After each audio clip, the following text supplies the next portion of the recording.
Hey everybody. Okay, so the next video I want to talk to you about is the jurisdictions in law that are allowed pursuant to the law of the land, which all commerce is controlled by at this point in time because we hold the surety for the Federal Reserve Notes, which is the international monetary unit all over the world. So our law defines what jurisdictions in law anybody who is doing commerce under the Federal Reserve Notes are allowed to operate in. And they are as such. They are named in Article 3, Section 1 of the Constitution for and of the United States. So it's in both the corporate constitution, the Constitution of the United States Corporation, which is a federal corporation housed in the 10 by 10 square area of the District of Columbia. That is defined by case law that there are two United States. There is the United States, the corporation, and then the States United of America, each individual state united in the United States. So that's the two United States. So there is a corporate charter constitution for the federal corporation, the United States in parentheses, and in all capitals. Also franchised in the states of America under the state of each, the state of X, which I call them, as United States Corporation Company franchises. That's the pyramid scheme. And also the United States, the estates of each territorial republic land.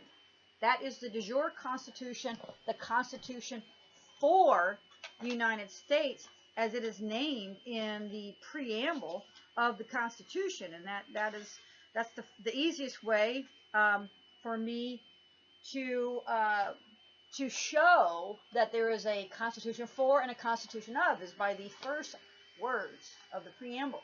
It says, "We, the people of the United States." That means both the federal corporation and the States United of America, in order to form a more perfect union, establish justice, ensure domestic tranquility, provide for the common defense, promote the general welfare, and secure the blessings of liberty to ourselves and our posterity, which means our children and future generations and future estates. Do ordain and establish the Constitution for the United States of America.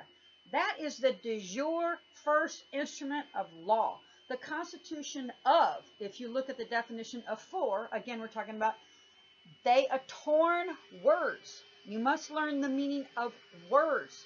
The word for means brought forth at the same time. The word of means derived from. So the Constitution of the corporate United States is derived from the Constitution for the United States of America at the same time that the Republic formed its union, its confederation of states. Okay?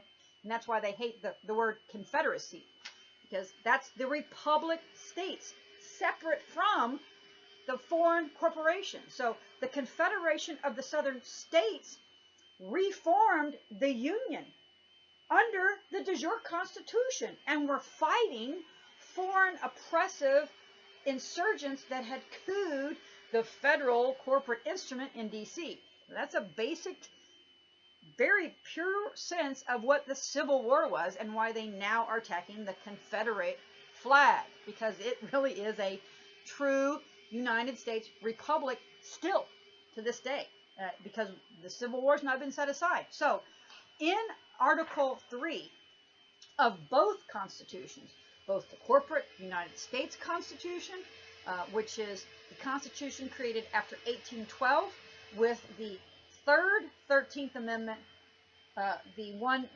discussing slavery and peonage. So everything's the same in both constitutions up to the original body of the Constitution and Amendment 12. I got to take a break. Okay, so sorry for the interruption. So Article 3 is the same in both constitutions, is the point. And the body are the same. So 1 through 12 is the same in both. It's at the 13th Amendment, which there are 3 of, where things define the two pillars of our law. And then there's an implied trust between the two. It's quite amazing what the cooing attorneys have done. And they probably don't even, they personally probably have no concept of what their union has done in the evolution of this divine process. And they're not learned in the law, so why would they? And I don't know that anyone really understands the divinity of it unless they've done what I've done, which is done an incredible amount of research, and I'm learned in philosophy. I mean, that's my roots, is philosophy, because law is philosophy, people. Everything that we consider law it has a philosophical basis. Even the law of physics was at one time just a philosophical conundrum of what is man. Why do apples fall? Just stuff like that. People don't understand that what we consider science started as a philosophical discussion of men and women wondering, pondering, what is the nature of our being? What is the nature of the world around us? So when people say natural law is not common law, that is total bupkis, because the high crown of common law, which includes a jural society governed by their temple, is within them, the temple of their soul, right here, and not in buildings, is natural law. We are saying in American common law that we are born with a nomenon. This is an Immanuel Kant, who is a philosopher. An Immanuel Kant concept that the nomenon, which is that you are born with an internal knowingness from your creator of what is right and wrong, and that men are born inherently good, and that men and women, when I say men, I mean women and men, are drawn out of their divinity and removed and made to do things outside of their knowingness and their nomenon by corruptions of states of men and women. Okay? So that is the philosophical foundation for the American common law, is that we listen to the high creator and seek the knowingness in our hearts, our heart of hearts, our souls, the temples of our soul, that was given to us in our incarnation, in the flesh, that we bring with us the divinity of spirit, the hypostatic union of the man in spirit, of the man in flesh, in his divinity, to live in spirit of perfection in the flesh and be able to walk around in flesh. And even though the flesh can be lured and the flesh is pain, the flesh is all these things, it does not draw us by its temptations to live in the flesh. We live in our divinity, though we walk in the flesh. That is the foundation of American common law. That is the natural law established by Yeshua when he said, my kingdom is not of here. I come from a greater place. He was speaking of the spiritual hypostatic union of the divinity and the flesh come together. That is what American common law is rooted upon, that we walk, that our temples walk with us. So we need no courts. We are the court. We bring the court with us. When we get together in 12 and 24, we are the court that affirms natural law of the creator of what is right and wrong and good for everything. The trees, the earth, the birds, everything is what our law is supposed to serve. Not control, not govern, serve, because we serve God's gifts. Okay? So when people say that American common law, or that common law isn't natural law, that's true in Chancery. In British common law, it is not natural law. American common law, the fourth crown of common law that separated ourselves from all of those forms of false Elohims and prophets and kings and popes and Caesars, those are not natural law. American common law that removes that false prophet status of the greater man state, that tells the individual man and woman and vassal and servant and peasant and feudal, whatever, what to do, that is not natural law.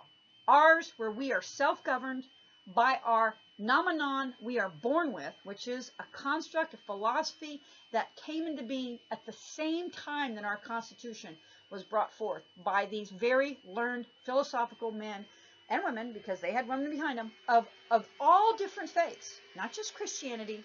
They had all different faiths. Benjamin Franklin was a deist, okay? So there's a variety of spiritual perceptions that founded this document. And in that, they defined 4 jurisdictions in law. That's it, only 4. And they are named in order of hierarchy, okay? It says that, I'm sorry, I'm wrong. It's actually in the section 2. So Article 3, Section 2. The judicial power shall extend to all cases.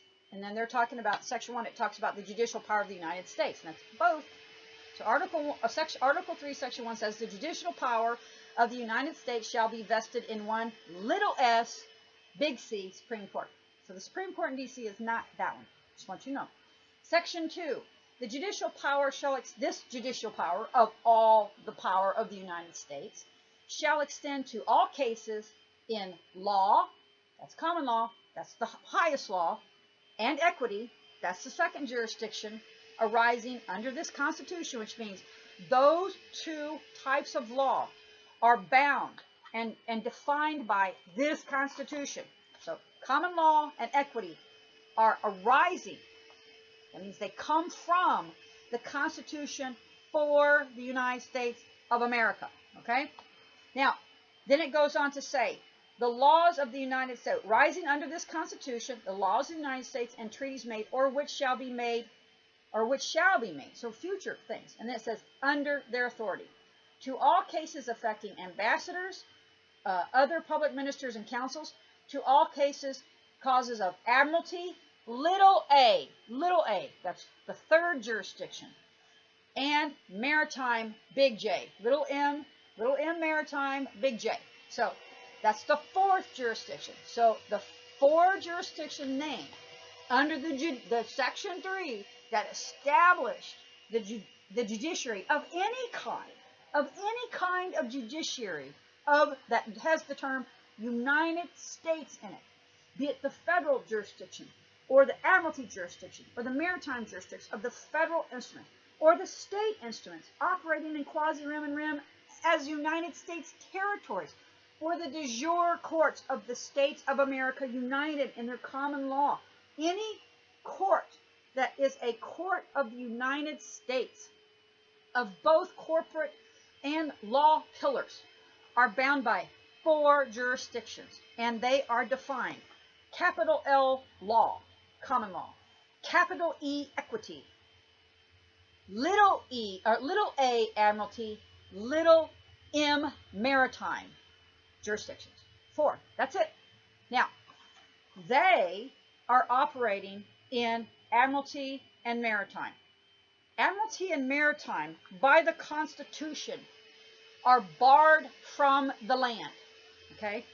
They are only in controversies on the sea, but in piracy, really. So those are the territorial jurisdictions. The admiralty and maritime jurisdictions, if you read into various other treaties about our law, that the admiralty jurisdiction and the maritime jurisdiction were given the only jurisdictions in law given to the federal instrument, the United States corporation housed within, and there is a de jure instrument, the United States, which is where our Congress laid, but in now the federal instrument code only has maritime and admiralty ability in the jurisdictions in law. That's why they brought admiralty onto the land, because they're code, and they're trying to impose the foreign power, the foreign state from us upon to the land in the only jurisdictional law they have left to, which is admiralty and maritime. Now, maritime is basically piracy, just so you know. In fact, they operate in what's called prize law. Okay, prize law is piracy. Piracy and prize law are not allowed pursuant to our Constitution, and yet that's what they're operating under. They are, however, allowed in the open seas at time before we had international water laws and stuff like that. So Piracy was a standard of conquest by these large military states of men, nations, most of which, very few at the time, had achieved their status of control over the people by jural unanimity. They were all evolutions of nations coming from feudalism, vassaldom, and all this stuff.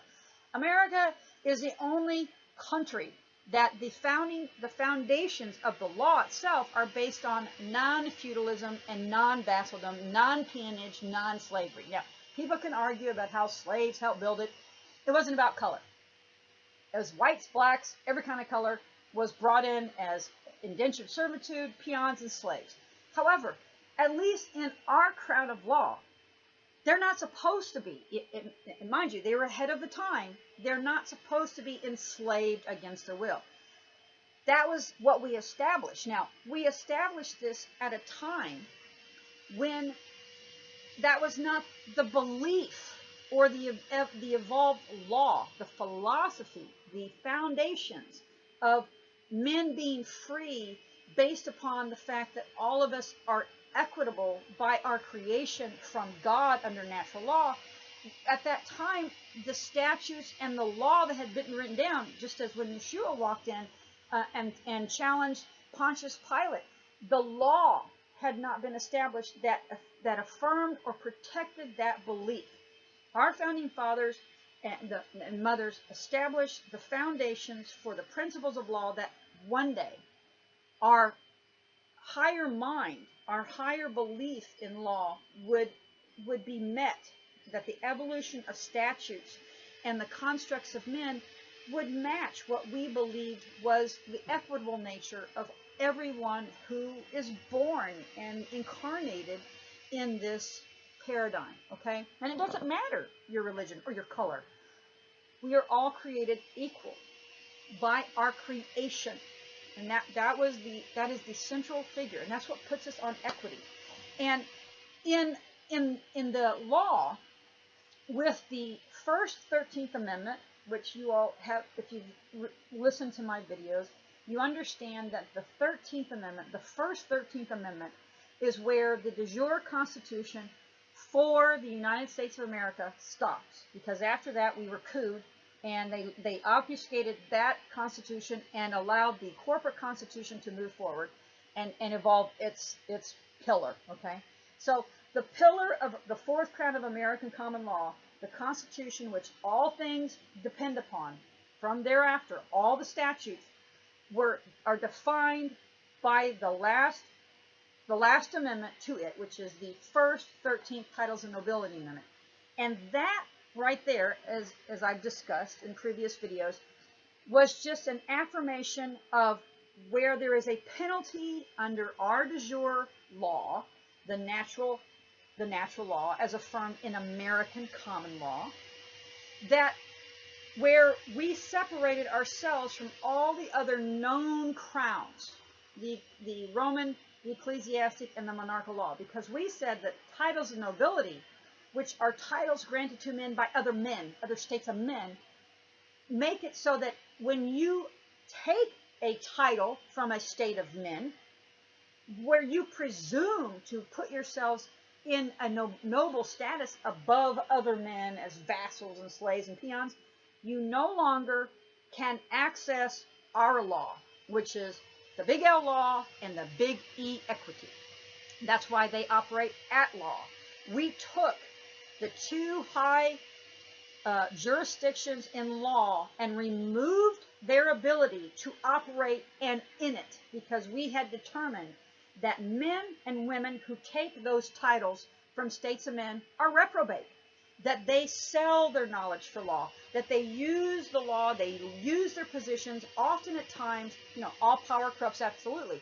They use their power with those self-appointed or appointments from states of men, and they tend to, because men have typically are malfeasant in their singular nature, and even in their corruptions in states of men where they hide themselves in the masks of state.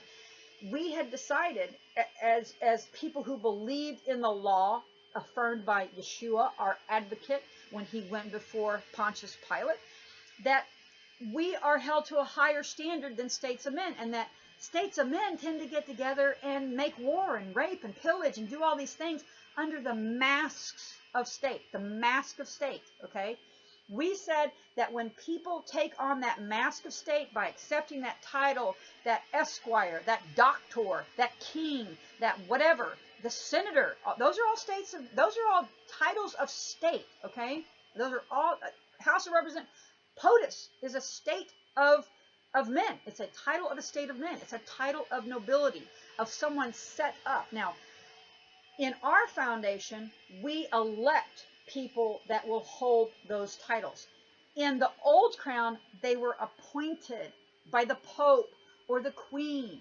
So the authority comes from an elitist top-down perspective, versus our concept of common law, American common law, comes from where the people appoint and elect, not select. Okay.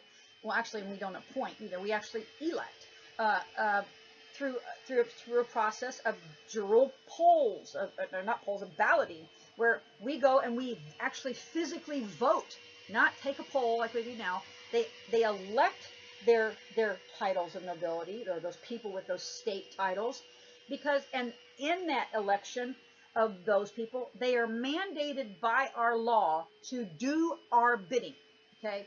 Versus before, the people who were appointed by the Queen are compelled as servants of the state to do their bidding.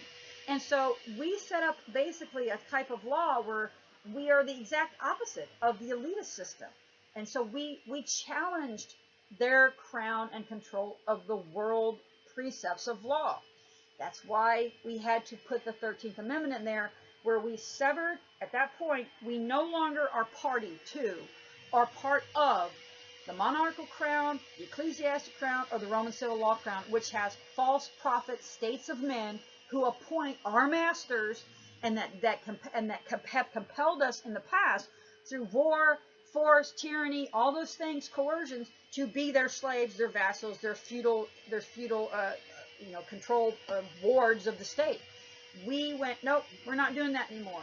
We are following the higher God, the kingdom that none of you come from, that you're not party to, of the high law. So in the 13th Amendment, we said, if you take, you have the free will, you can take that title of nobility, but if you are a person who achieves your title of nobility from a foreign power, because that was already against the law, pursuant to emoluments in both, I believe, the Northwest Ordinance and the Constitution itself. So it was affirmed in at least 2 locations in the founding documents of our country that you could not take a title of nobility, which is an emolument, it's a reward from a foreign power. So the Tona Amendment set up a penalty that says, if you do this, you are no longer of us. You are foreign to us. You are foreign to the United States Corporation, both of them, both the federal corporation and the United States, the states of America united. So the 13th Amendment made it so those people could not have positions of power, trust, or authority in the United States, or either of them. It literally says that. So that is where the law, that's where the law is. That is the foundation. That is the bottom of the pyramid. Everything after that, or that was brought forth in that de jure general Congress sense, where it's the Congress, the corporation, and the law a Congress, because they actually felt, they believed or set it up so that the same man elected could do both pillars. But then they realized it doesn't happen that way. So they separated the pillars of law. And that's what the Tona Amendment is. It separates the corporate constructs of law, of commerce, from the foundations of the general governing laws and of the natural orders of societies and things which make life good for men. So that's what the 13th Amendment does. So in the bar of equity, what you have is they are on the Admiralty Maritime side, and the Tona Amendment has laid a bar to the law. They cannot come to equity in law. They operate in equity, but they're at equity. They're not in equity. They are at law in Admiralty and Maritime, because those are lower jurisdictions. The law of the land, the big L law, common law, the American common law, and the big E law, the law of equity, it controls all land. And the reason why they are higher than admiralty and maritime is because all water must fall upon the land. All water flows across the land. It doesn't matter where you go. The sea lays upon the land. So that is the law. That is the foundations. So that is a basic treatise on the 4 jurisdictions in law allowed under both constitutions to operate, period. There's no other jurisdictions that are considered lawful. Piracy is not lawful. Law of force is not lawful. Prize law is not lawful anymore. It was made not lawful when this was brought forth. And that kind of screwed the elite because that's all they operate in. The threat, duress, coercion, and wars. So 4 jurisdictions in law. And in our Constitution, pursuant to the 6th Amendment of the Constitution, they are required, okay? They are required to define that jurisdiction in law upon the record, okay, before it begins. So when you challenge the jurisdiction, say, what jurisdiction in law are you operating in, dear sir in the black robe? When you challenge that, when you challenge jurisdiction, either demure or making them place upon the record what jurisdiction in law this forum that they have brought you to is operating under, that's what they don't want to tell you. But by the 6th Amendment, which exists in both constitutions, it says right here, in all criminal prosecutions, the accused shall enjoy the right to a speedy and public trial by an impartial jury of the state and district wherein the crime shall have been committed, which district shall have been previously ascertained by law. Okay? So it means it needs to be defined statutorily, and in that statutory construct, it must comply with the 4 jurisdictions. So if he's sitting here in a land court, he's sitting on the land, operating in admiralty, he's in violation. That's in violation of the Constitution. That's an encroachment of the admiralty jurisdiction upon the land. And those types of encroachments have already previously been gone through and argued over in the foundations of our country. Those case laws that define and say that bringing admiralty on the land is an encroachment of the Constitution under the common law and the law of equity, those are already in positive law.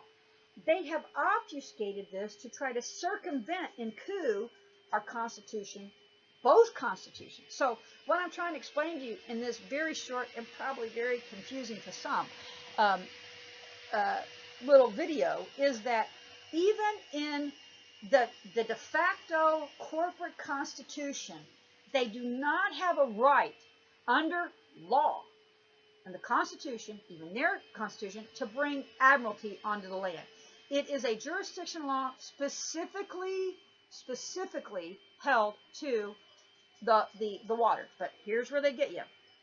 Admiralty jurisdiction in the origination of it went a mile inward and to the high water mark. Well, when they flood the lands by blowing levees or harping the Gulf Coast and they flood the entire Delta of Louisiana, that's how they brought the encroachment upon.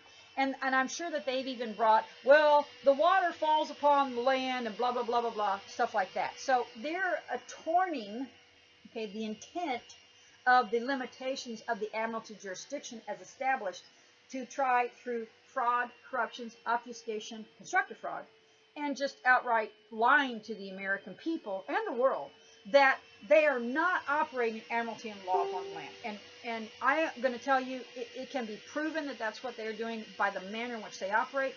And if you go into any of their forums and say, define for me which jurisdictional law you are operating in, they will not affirm which one it is. And when they refuse to do that, pursuant to the 6th Amendment, they are violating the Constitution, because the rules of each jurisdiction, the maxims and tenets of the fourth crown of common law and the equity law and admiralty law and maritime law, all the rules of the way who is in charge of what totally change, and they don't want you to know that. In admiralty law, the dude in the the dude in the black robe determines fact and law.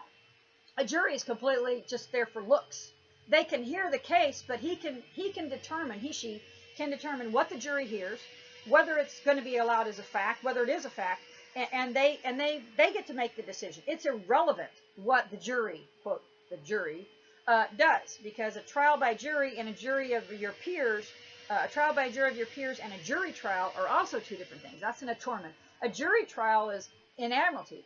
A trial by a jury of your peers is in common law, and they call it a jury trial because that's the admiralty captain, trustee sitting up there allowing a jury to sit so that it, maybe you won't get, they won't be mad societally wise. So they don't want a, what is it called when you're on the land and you say you throw the captain overboard. They don't want that. So they want you to think that you have some right. And they're going through the motions of making it look like a trial by a jury of your peers, but it's not. You're in admiralty law. So you're walking onto a place where they've established admiralty law on the land, and if you can't understand that you're on this side of the bar in the common law, fourth crown of the common law, and in equity, and that you control the claim in equity, you won't have any capacity to overcome what they're about to do to you. So know the four jurisdictions in law. Know that in admiralty, that trustee defines the fact and the law. And in all cases other than that, in equity and law, that individual is just there as a person who's supposed to be affirming the law as it is already written. They're not imposing the law. They're there to research the law at the behest of the jury, at the behest of the plaintiff and the defendant. And that person that's supposed to be up there is supposed to be learned in the law and be able to affirm what the law truly is meant to say, not to pick and choose how it's to be applied. They are not there for that. They are supposed to be an arbiter of the law, not defining what is and isn't law, because the law has already been established. They are not allowed in the law of equity and the common law to make up law from the bench. That's not allowed. Nor are they allowed to set aside law from the bench and overrule what a jury says. That is what a king's court does. So that's how you know how things are. We saw it in the Bundy case. In the Bundy case, the administrator in the territorial district court or wherever they are, she decided what was going to be law and what was going to be fact. And she prevented people from speaking. She said, you will not say these things. I'm going to strike your testimony. That was an admiralty court. That is what that tells you, because those are admiralty rules of law. That is not allowed on this land. That is a crime, okay? It is a crime pursuant to both constitutions. So, four jurisdictions in law, high and in the order of hierarchy. Law, common law, big C, big L, common law, American common law is the highest law of the land. Equity is below that, big E. The third is little a admiralty. The fourth is little a maritime. No other jurisdictions are even allowed to exist. So them sending cops to seize you with guns, to compel you to attend one of their foreign courts, is against the law. Period. That's considered piracy.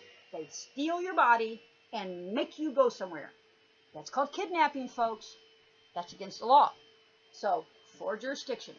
And if when you go into that court, quote unquote, court, as Eustace Mullins would say, court, with emphasis, if when you go into that court, which is merely an administrative forum of a private jurisdiction of foreign powers, when you go into that, if you say, I demand to know what jurisdiction and law you have brought me to this action, meaning what law, what jurisdiction and law did the plaintiff invoke to bring me here? Because they had to invoke a jurisdiction, and they have to have cause to invoke in that jurisdiction.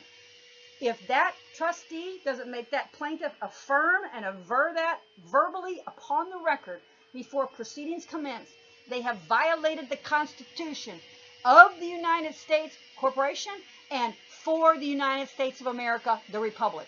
And that is a fact of law. So that's why you want to learn the four jurisdictions, folks, so you can hold it up to them and go, hey, right here in Article 3, Section 2, it says there's four jurisdictions. Which one did he invoke? Because I'm on the land. So if he's in Admiralty or Maritime, we got a problem here. Okay? So there you have it. 4 jurisdictions. Namaste.